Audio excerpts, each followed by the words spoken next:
table all finally assembled, and now it's time to go ahead and prepare all of our surfaces for finishing. This is the point where we're going to go ahead and sand the table completely. We've talked a little bit about sanding parts as we go along the way. That's going to save us time at this point, so we don't have to sand all these big surfaces. We can kind of do some final detail sanding and hit, the tabletop and some of the other surfaces with a little bit more attention. So I want to take a second to talk about the sandpaper and different options we have in terms of sanding devices. I have 3 different types of sandpaper here. Okay, they look very, very similar, but they are quite different. If you look on the back of a piece of sandpaper, you're going to see a number. That number is called the grit, okay, and that refers to how rough or smooth this sandpaper is. For the operation that we're going to do today, I have 3 different grits. I have 100 grit, 150 grit, and 180 grit sandpaper. The higher the number, the smoother the sandpaper. The lower the number, the coarser the sandpaper. We're going to start with 100 grit sandpaper because we want to quickly take all the burn marks and any pencil marks or glue marks that happen to remain on our table off quickly. We'll then switch to the 150 grit paper, and we'll use that to get rid of the scratches from the 100 grit paper. And then we'll go up to the 180 grit paper to sand and get rid of the scratches from the 150 grit paper. So it's a progression from coarse sandpaper to fine sandpaper with a couple little nuances in between. All right, so to sand, we have a couple different options. Right? We are going to use a palm sander for all the major, big, flat surfaces that we can get to. And we're going to end up using our finger and a little block of wood, okay, to hold the sandpaper to get edges and inside corners or places where the palm sander will not fit. Now, the sander we have is called a quarter sheet sander because it uses a quarter sheet of sandpaper here. Now, a couple of things about this sanders. The bottom of this sander is a foam pad. So I have to be careful where I sand with this because this has some spring to it. And if I have a feature on my table that I want to stay nice and square, I don't want to be spending a lot of time with this sander there because that sanding pad will conform to the edge and round over any crisp details that I have. Okay? If I have a situation like that, I'm going to reach for a small scrap of wood, okay, because that will not give. And I can use that to keep a nice flat surface to back up my sandpaper so that I don't change any of the details that I might have put in with the router or with the arcs on our lower rails for the table. So, how do we load this up? Okay, again, as I mentioned, this is a quarter sheet sander, so I'm going to get a quarter sheet worth of sandpaper. So I'm going to fold it in half and tear this into quarters, and that should fit perfectly on the sander.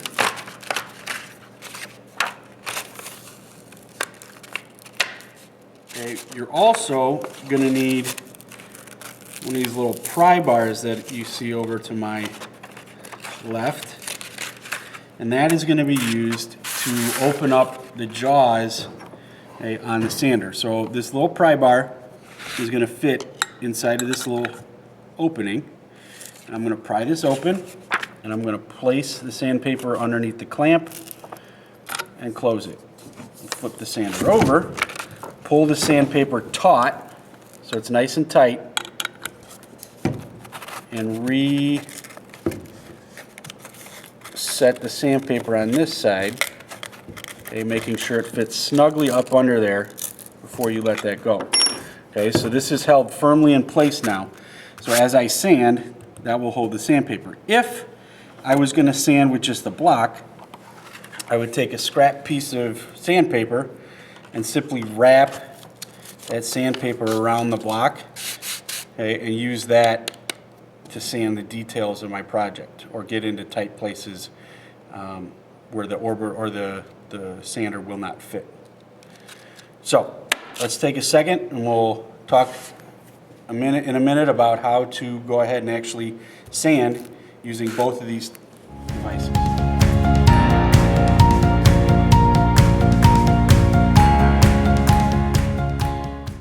Time to sand. All right, I've got my palm sander set up with 100 grit sandpaper, which is going to be my first step. I've got another piece of 100 grit sandpaper with my little sanding block to get all the little nooks and crannies. I also have a pencil, and you'll maybe ask yourself why. When we sand, we want to make sure that we're being thorough. And one of the ways that we can make sure we're being thorough and that we know that we sanded the entire surface at the top is to give ourselves just a very light pencil marks. We don't want heavy pencil marks on here, just light pencil marks. And when I sand, those pencil marks will go away, and when all the pencil marks are gone, I know I'm done with that particular grit on this piece. Now, as we were building, I mentioned that we've already sanded a lot of these pieces with some coarser sandpaper to get rid of burn marks and glue marks. So I'm not going to have to spend a ton of time sanding the legs or the short rails or the spindles. Okay? Where I'm focusing now, most of my attention is at the top and the bottom and on the corners and edges of all my work pieces. Now, when we sand, and I'm just going to show you this for a minute here, it's really important that we sand with the grain. Okay? Remember, we're basically taking the sandpaper and we're scratching the surface or abrading the surface to get rid of the pencil marks and any milling marks or defects that we have. If I go across the grain, I'm going to introduce very deep scratches against the grain direction. If I go with the grain, those scratches blend in to the grain itself and are not as noticeable. So when we start sanding, everything's going to be with the grain. And we really want to be careful, again, with this soft sanding pad, how much time we spend on sharp edges or corners. If I come over to this corner and roll this over, this sanding pad is just going to mar or take this entire corner of my tabletop down. And I really want to avoid that. So big surfaces get this sander, and then the corners and stuff I'll show you here in a second. So I'm going to fire this up, and I'm going to go with the grain. And I'm going to go down, overlap a little bit, come back, overlap, and I'm just going to work this entire surface until my pencil marks are gone.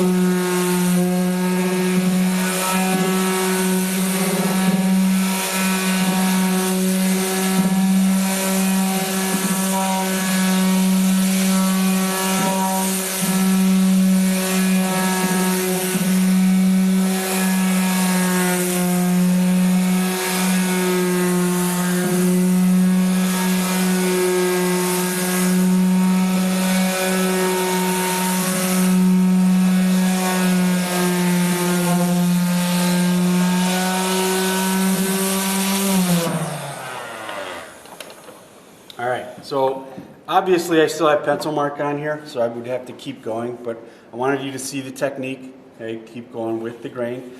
When you're using a palm sander, you don't have to bear down on this thing. The weight of your hand, just pushing down slightly is enough to go ahead and control this. The more you push down, the deeper your scratches are, the longer it's going to take to get rid of in the long run.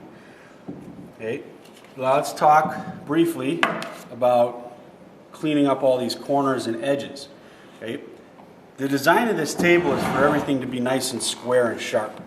Okay, but we don't want it so sharp that you don't feel comfortable running your fingers along it for fear you'll cut yourself or get a splinter. Okay, so we want to take a nice firm backing block and our sandpaper wrapped around there nicely and break these edges. So all I'm looking to do here is take my sanding block and a couple strokes at about a 45-degree angle along all the sharp corners of my work surface. Okay? So I haven't really changed the profile much, but what I've done is I've eased it. Okay? So nobody's going to cut themselves. I'm not going to get splinters. And it's also going to protect the table because these sharp corners are prone to breaking or splitting out, especially on the bottoms of your table. If I go to shove this across my kitchen floor or dining room or living room floor and something catches this, it's very easy for the bottom of this leg to split out. If I take time and ease the corners on all of my surfaces, I'm going to avoid that. So now you can see on maybe a spindle here where I'm going to want to come in again 45 degrees and just ease that edge. Okay, now I can get in here. If this block is too big, I can go get another one. But you can see I can get in between these spindles.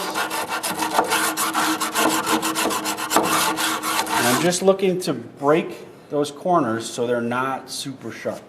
And I'll do that on all the exposed edges, okay, of my table. Anywhere that somebody can get a finger or a hand on, I want to go ahead and break those edges. This is a longer process. Okay, but it's really important. It's gonna make your table kind of stand out from everybody else's. So what I'm going to do now is I'm going to finish up sanding everything with this 100 grit sandpaper. I'm going to break all the edges, okay, with 100 grit, and then I am going to change to 150 grit sandpaper and sand this whole surface one more time. Okay, we'll catch up with you here in a second after I've sanded with 150 grit sandpaper.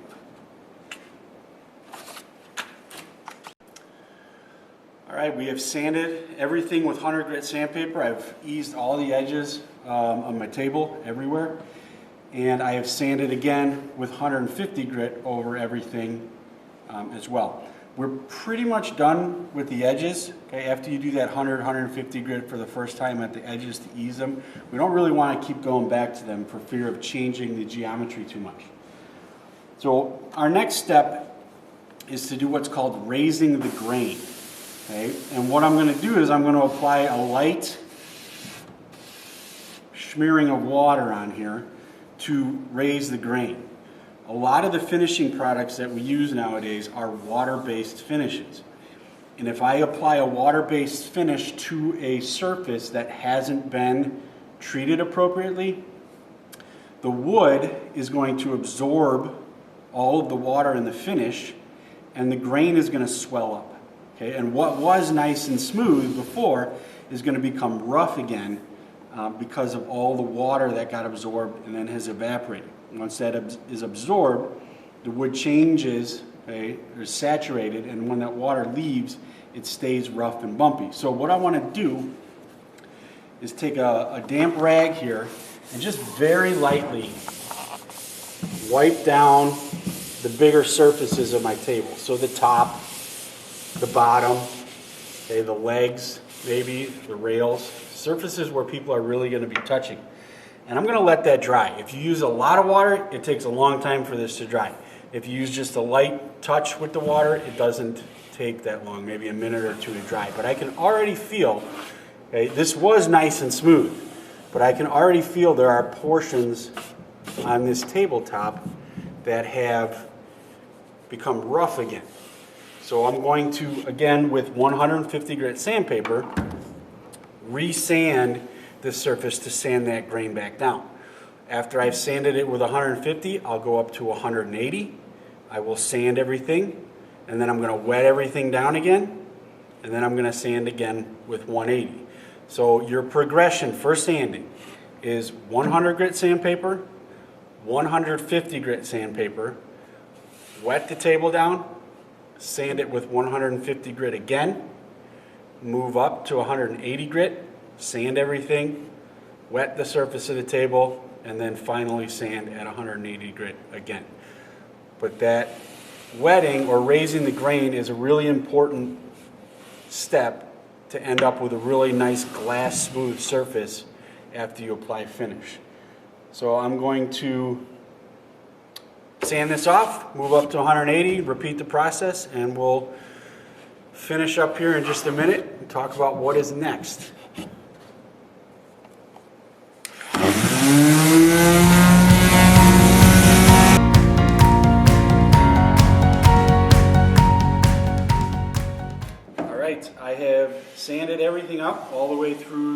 180 grit sandpaper that we discussed.